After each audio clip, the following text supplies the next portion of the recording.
Hi, everyone, and welcome to our training today about advisory period at Poe. We're glad you're here. Today, we are going to explore the purpose of our responsive advisory meetings in middle school, understand the components of the advisory period at Poe, and examine the structures and resources for this year's advisory program. My name is Kristen Turner. I am one of the school counselors here at Poe, and this is my third year. I am Lisa Mosteller. I will be the learning resource teacher, and this is my first year at Poe. To get us started today, we want to ask you to reflect on this quote and the meaning that it has to you. Intelligence plus character, that is the goal of true education, by Dr. Martin Luther King Jr.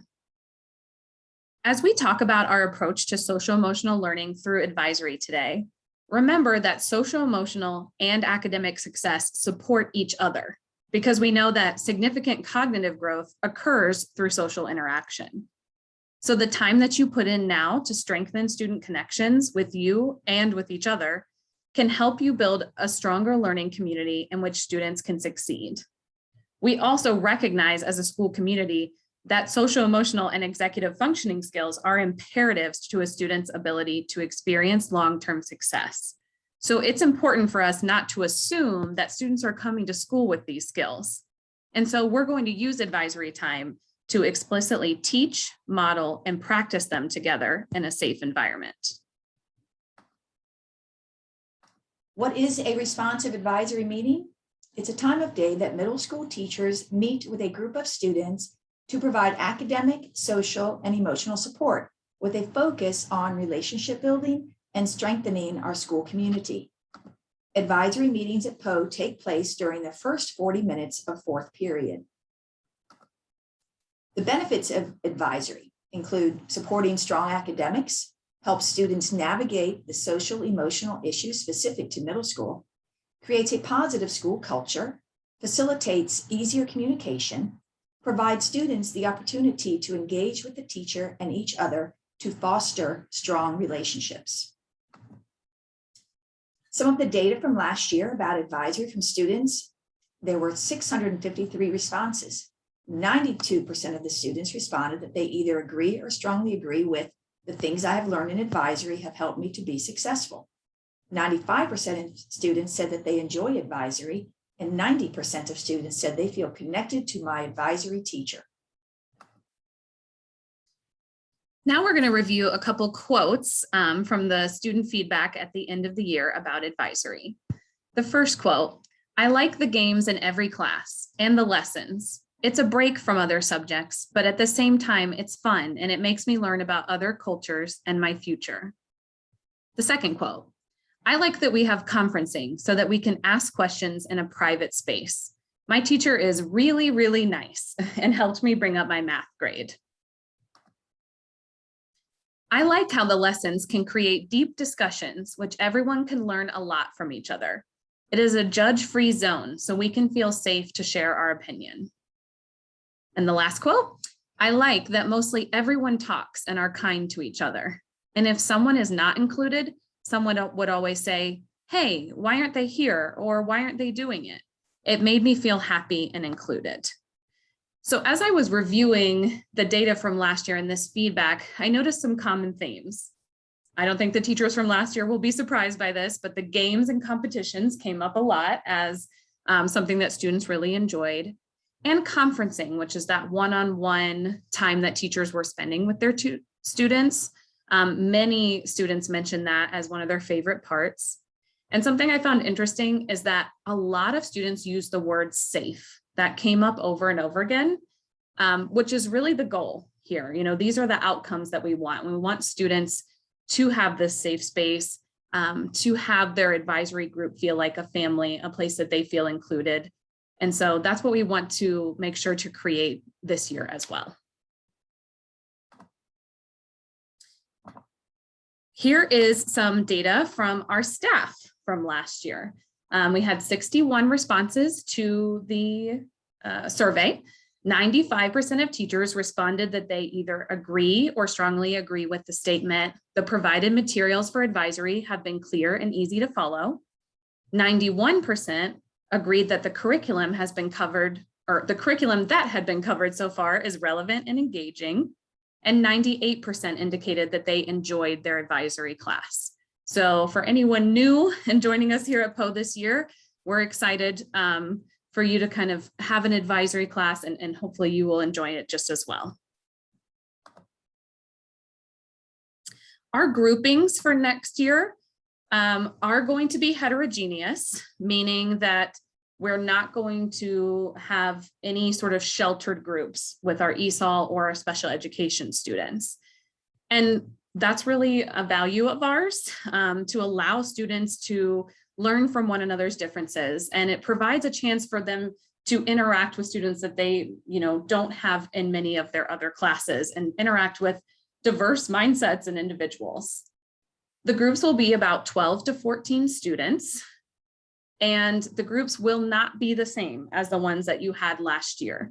We definitely took feedback and learning from last year in making these groups, and in order to make them heterogeneous, did need to make some changes. However, if keeping your group every single year until they leave Poe is something that you are passionate about, we are going to be seeking feedback from staff and students, in the coming years, of whether or not that's a practice that we allow teachers to keep their same group. So please be ready to, share your feedback about that as we prepare for next year. The structure of fourth period last year is the advisory class meeting was 20 minutes, the SEL lesson was 20 minutes, and conferencing was 20 minutes. This year, advisory will be 80 minutes, where 40 minutes will be the advisory, a class meeting and mini lessons, and then the next 40 minutes will be Raven time for intervention and enrichment.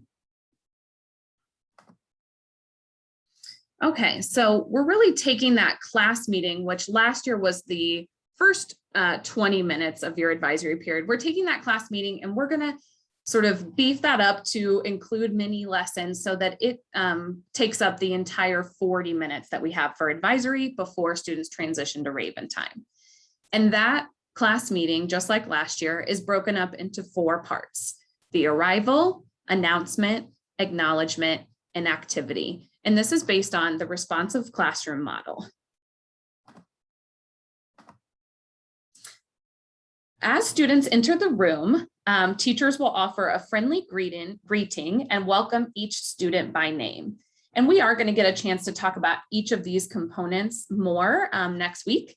But for now, we're just going to introduce them to you. So this is simply, as students entering the room, you welcoming them into the environment.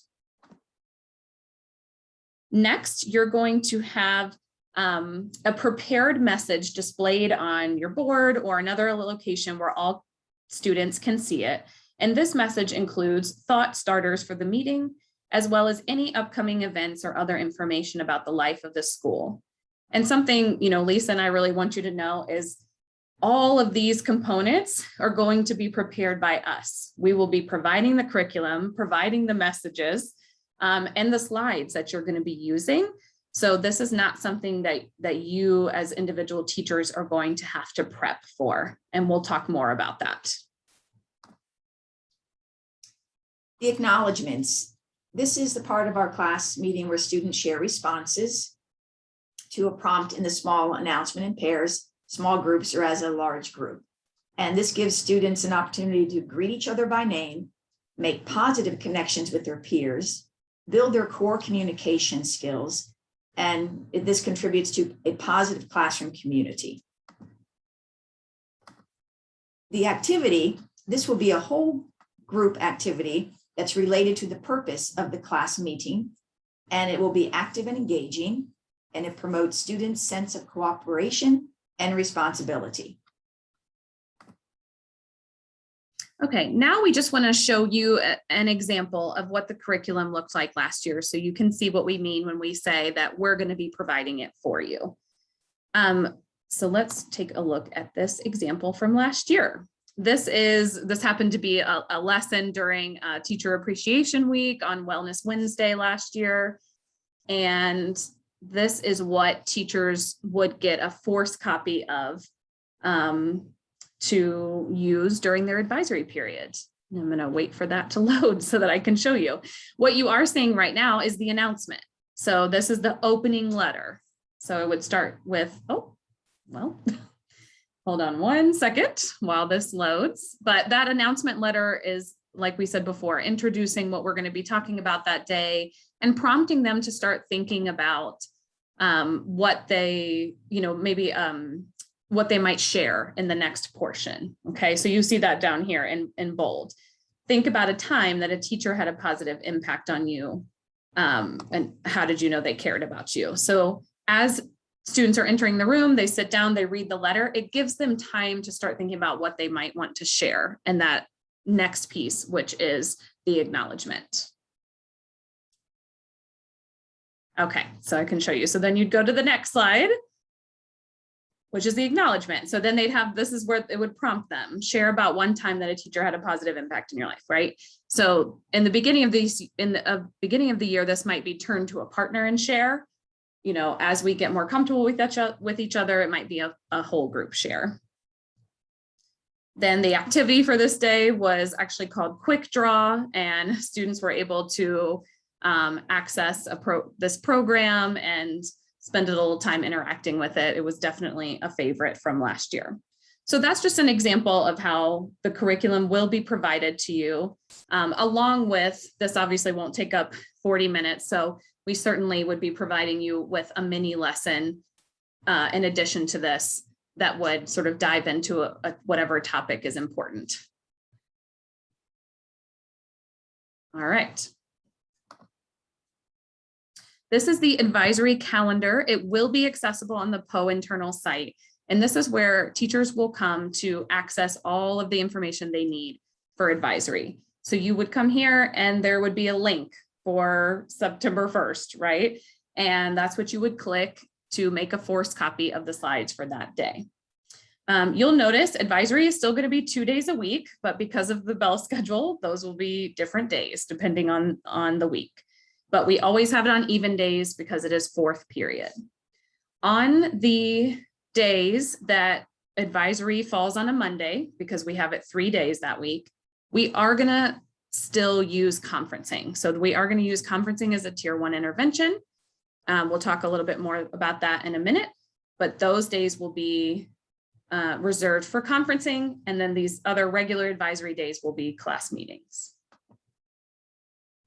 So the student work time and the conferencing part will be where students will work on executive functioning skills and engage with an individual academic problem solving conversations for all students. So teachers will be working with and talking with students. And while waiting to conference, students will have time to complete work for other classes. And so you will be meeting one-on-one with each student to talk with students, discuss how they're doing in their classes, and perhaps look at their grades so that you can see exactly how they're doing at that given time. The next steps, teachers should be able to access class lists in SIS today, Friday, August 13th. Teachers should call the families of the students in their advisory classroom to introduce themselves and invite them to their Raven meet and greet for their grade level. You will receive an email with a sample script and resources for contacting families from home and accessing translation services. We want to thank everyone for taking time with us today. We're really excited to get started. This has been an amazing program, and we hope to just make it better and better this year. Please know that you can reach out to myself, Kristen Turner, or Lisa Mosteller anytime with questions. We'll be meeting again next week during a breakout session on advisory. So please, we know you probably have questions, come prepared with them, and we'll have more time to go in depth about this process. Thank you.